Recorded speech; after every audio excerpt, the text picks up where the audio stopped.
Kain tayo mga lods. May isda, gulay, tsaka itong parang name. Hindi ko alam kung anong laman nito sa loob. Titingnan natin anong laman. Cheese siya lods. Mga lods, cheese.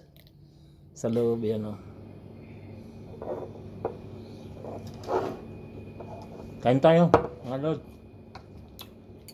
Resume tayo ngayon. Walang kanin, isda.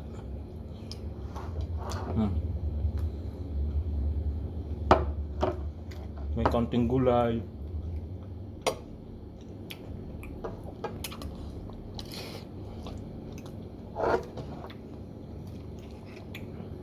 Halo-halong mga gulay.